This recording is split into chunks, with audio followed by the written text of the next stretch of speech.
आपण दिल्लीतल्या विषयाकडे नंतर येऊ, पण आमच्यासारख्यांना अस्वस्थ करणारा एक विषय कालपासून मी पाहतो आहे. गडचिरोली जिल्ह्यामध्ये धानोरा गावात, गडचिरोली जिल्ह्यातल्या धानोरा गावामध्ये आश्रमशाळेमध्ये सर्पदंशाने 3 मुलींचा मृत्यू झाला. ही अत्यंत चिंताजनक आणि अस्वस्थ करणारी घटना आमच्यासाठी आहे. एकंदरीत 6 मुलींना सर्पदंश झाला, 3 मुलींचा मृत्यू झाला. त्या आदिवासी मुलींना वेळेवर उपचार मिळू शकले नाहीत. त्यानंतर उरलेल्या 3 मुलींना घाईघाईनं नागपूरला हलवण्यात आलं. आदिवासी पाड्यांवर आदिवासी आश्रमशाळांची अवस्था काय आहे याकडे राज्याचे मुख्यमंत्री देवेंद्र फडणवीस यांचं लक्ष आहे का? किंवा त्यांच्या खात्याचे जे आदिवासी मंत्री किंवा त्या विभागाचे पालकमंत्री ज्यांनी गडचिरोली जिल्हा दत्तक घेतला असे देवेंद्र फडणवीस, ते गडचिरोली जिल्ह्याला या देशातलं स्टील सिटी बनवायला निघाले. Steel city. आणि संपूर्ण गडचिरोली जिल्ह्यामध्ये पर्यावरणाचा ऱ्हास सुरू आहे. खाणी ज्या दिलेल्या आहेत खाण मालकांना, उद्योजकांना, मोठ्या जिंदालपासून असे अनेक जे भाजपचे मोठे देणगीदार आहेत, त्यांनी गडचिरोलीमधलं जंगल तोडलं, गडचिरोलीमधल्या नद्या प्रदूषित केल्या,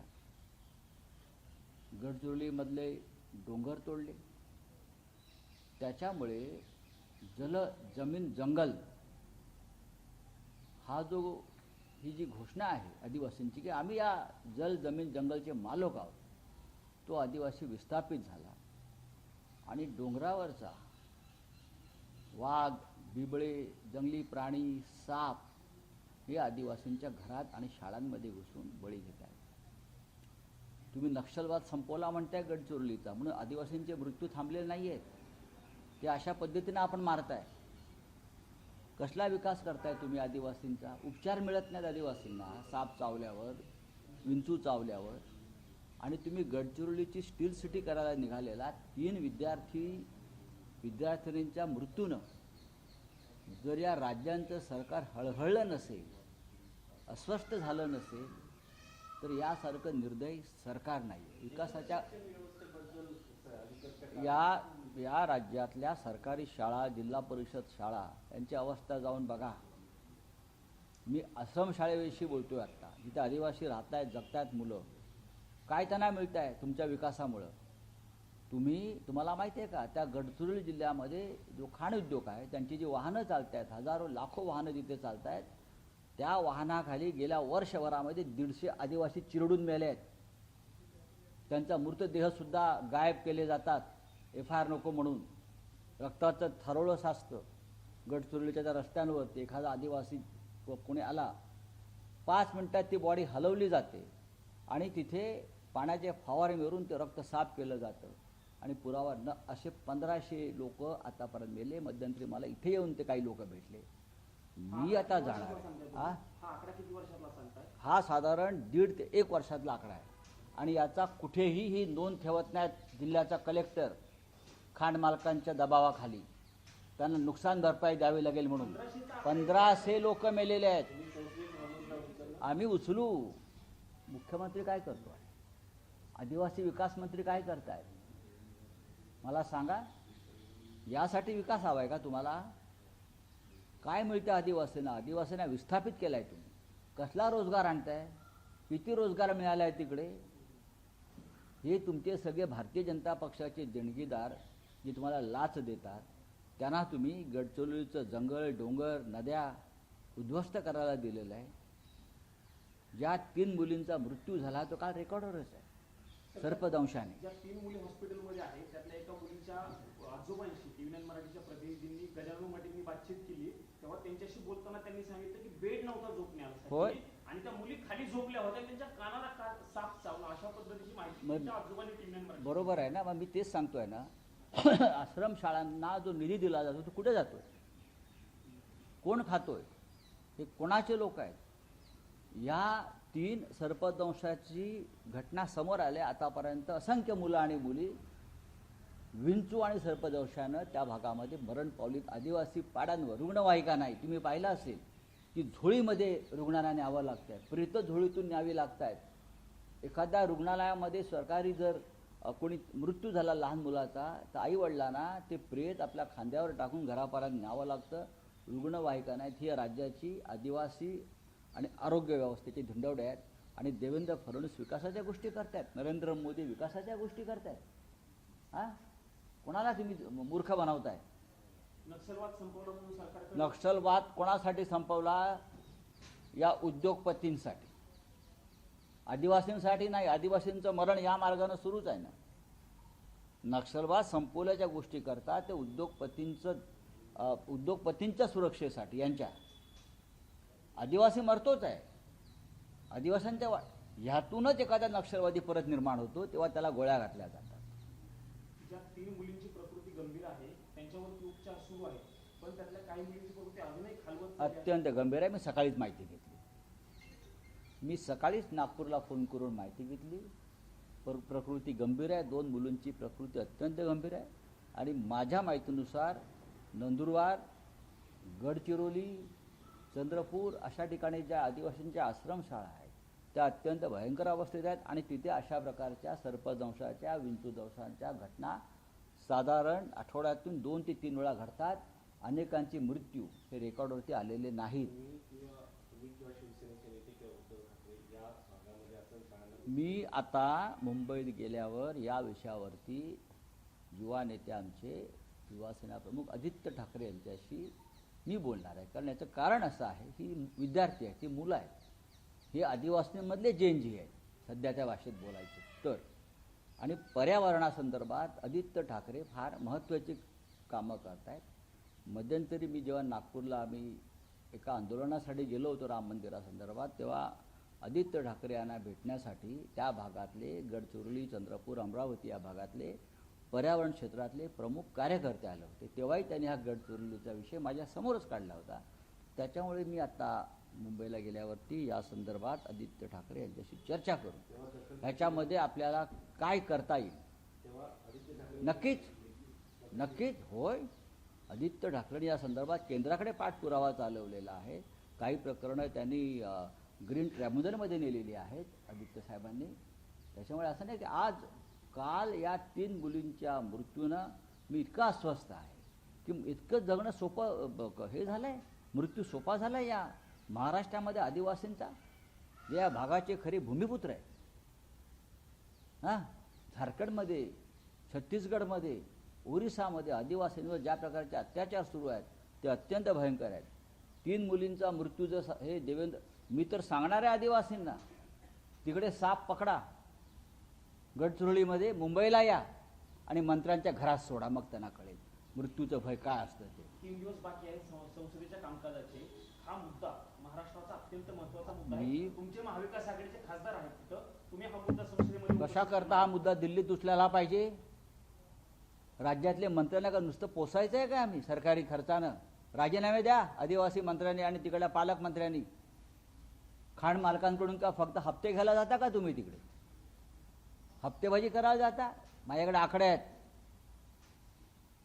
किती कोटी रुपये महिन्याला कलेक्टरला, गडचिरोलीच्या अधिकाऱ्यांना, वन खात्याला, पालकमंत्र्याला, आमदारांना जात आहेत आणि ही मुलं मरत आहेत. राज्याची विरोधी पक्षाची भूमिका आता या मुद्द्यावरून सरकारला पुढचे काही एक लक्षात घ्या की विरोधी पक्ष नेता सरकार का नेमत नाही विधानसभेत, असे प्रश्न आम्ही उपस्थित करू नये म्हणून नेमत नाही. बरोबर आहे. पण जरी तुम्ही विरोधी पक्ष नेता नेमला नाही तरी संजय राऊत हा त्या जनतेचा विरोधी पक्ष नेता आहे, हे लक्षात घ्या. मी गप्प बसणार नाही. मला या 3 मुलींच्या मृत्यूनं फार अस्वस्थ केलेलं आहे. पैसे कुठे जातात म्हणजे मंत्र्यांच्या खिशात जातात. 25% कमिशन आश्रमशाळेत सुद्धा आदिवासींचं. धर्मराव बाबा आत्राम नावाचे तिकडे एक मंत्री आहेत, आदिवासींचे राजे काय काय म्हणतात त्यांना, ते आहेत. काय करतायत? हा, पॅलेसमध्ये राहता का तुम्ही आदिवासींच्या रक्तावर? आदिवासीच्या सर्व मंत्र्यांनी राजीनामे दिले पाहिजे. कुठे आहेत ना रज हिरवळ तुमचे?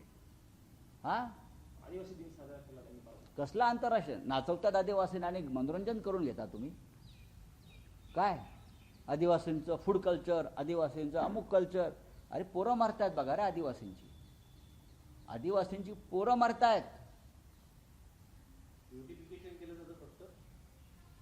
शो करतायत आंतरराष्ट्रीय आदिवासी दिवस कशाला आंतरराष्ट्रीय और महाराष्ट्राचा आदिवासी दिवस करा ना तुम्ही काय चाललंय बघा या सगळ्या आदिवासींना माझं आव्हान मी बोलणार आहे पकडा तिकडे साप आणि विंचू आणि सोडा यांच्या घरात हे आंदोलन पाहिजे सर अमित शहा वर्षावर सोडा साप मग कशी यांची पोरं सैरावैरा धावतायत मग त्यांना कळेल अमित शहा सभागृहामध्ये बोलण्यासाठी तयार झालेले आहेत.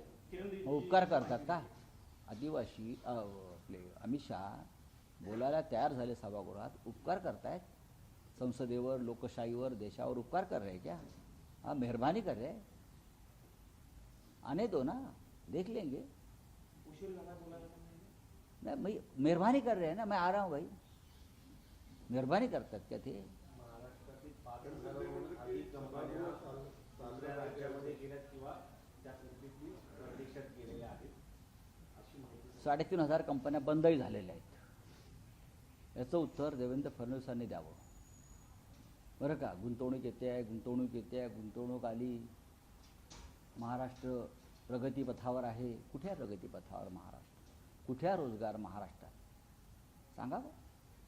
कशामुळे या कंपन्या जात आहेत. सरकारच्या धोरणांना कंटाळून सरकारच्या खंडणीखोरीला कंटाळून उद्योगमंत्री तर तुला सांगत आहे. हो ते उद्योगमंत्री आहेत म्हणजे नक्की कोणाचे उद्योगमंत्री आहेत किती उद्योग आणले त्यांनी MIDCची अवस्था बघा जरा कशा विकल्या जात आहेत हिशोब माझ्याकडे पूर्ण आहे प्रत्येकाचा माझ्या इतका हिशोब सरकारच्या ऑडिटर जनरलकडे सुद्धा नाही आहे हिशोब माझ्याकडे पक्का आहे प्रत्येकाचा हिशोब आहे कळलं हां कसं फावडे घेऊन बसलेले आहेत आणि कसं खोऱ्याने पैसे तिजोरीचे आणि जनतेचे लुटतायत जमिनी कशा लुटल्या जात आहेत प्रॉपर्ट्या कशा विकल्या जात आहेत हां शाळेपासून आरोग्य खात्यापर्यंत आदिवासीपर्यंत फक्त लाचखोरीच सुरू आहे पुढे जातोय नीती काय करतायत देवेंद्र फडणवीस मला सांगा ना काय करतायत सर मंगलमिलन सुरू एनडीच्या खासदारांचा हातात तिरंगा झेंडा घेऊन मोदींच्या समोर सगळे खासदार आता मूर्खांचा कारभार आहे तो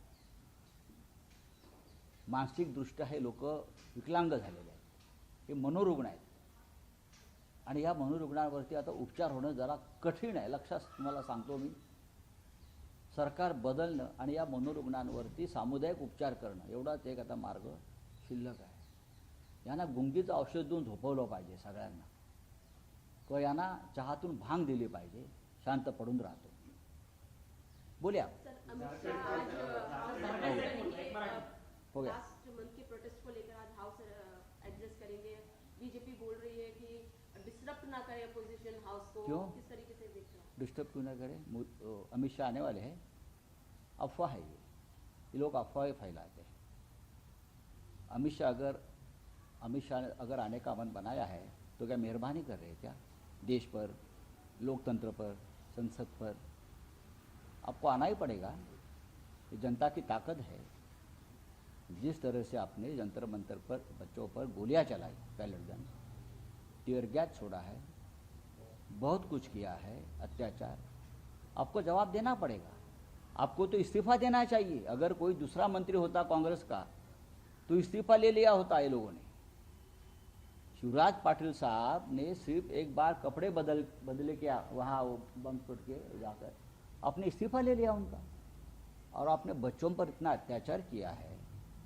मारा है बच्चों को टीयर गैस छोड़ा है तो आप क्यों बैठे हो आप कौन है आप भगवान है क्या कौन है आप आपको भी एक बच्चा है सर झारखंड का प्रदेश भी जो है वो भी वायलेंट हो गया वहाँ पर भी देखिए अभी पूरे देश में ये होगा यहाँ वायलेंट हो गया जनता खास करके युवा जिस तरह से विद्रोह पर उतर आई है तो ये सरकार को जाना पड़ेगा जो भी जहाँ भी किसी भी राज्य में सरकार जनता के खिलाफ काम करेगी युवाओं के खिलाफ काम करेगी वहाँ की युवा सड़क पर आएंगे और अब उनको रोकना नामुमकिन है और मुश्किल भी है।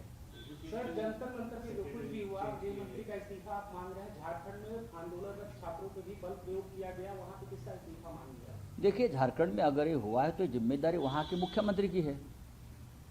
अगर वहाँ के जो विपक्ष के लोग हैं वो इस प्रकार की मांग करते हैं तो उसके ऊपर हेमंत सोरेन ने जवाब देना चाहिए। मेरा यह कहना है कि हेमंत सोरेन जी ने उनसे बात करनी चाहिए थी, बच्चों से। जैसे हम यहाँ कहते हैं कि मोदी जी ने, अमित शाह जी ने जंतर मंतर के बच्चों से बात करनी चाहिए थी, उसी तरह से अगर हजारों के लोग रांची में उतरे हैं बच्चे, तो उनसे भी बातचीत और संवाद होना चाहिए था। वो नहीं हो गया, इसलिए बच्चे इस प्रकार से हिंसक हो गए थे। वंदे मातरम पहली बार लाल किले से गाया जाएगा इस बार, तो क्या हो गया? पहली बार किधर बोला? इस देश में वंदे मातरम की शुरुआत तो कांग्रेस के काल से हुई है ना। कांग्रेस के अधिवेशन में पहली बार ये वंदे मातरम गाया है। ये नाटक बंद करो, बोलो मोदी को, ये नौटंकी बंद करो। आपका वंदे मातरम से कोई संबंध नहीं है। जो लोग देश के स्वातंत्र्य मिलने के बाद 50 साल तक अपने कार्यालय पर तिरंगा नहीं फहराते, वह वंदे मातरम गाने का नौटंकी कर रहे क्या? हमें मत सिखाइए देशभक्ति, आपसे सीखने की ज़रूरत नहीं है। ये देशभक्ति और वंदे मातरम कोई इवेंट नहीं है, ये आत्मा है हमारा, जो मोदी के पास नहीं है। Thank you.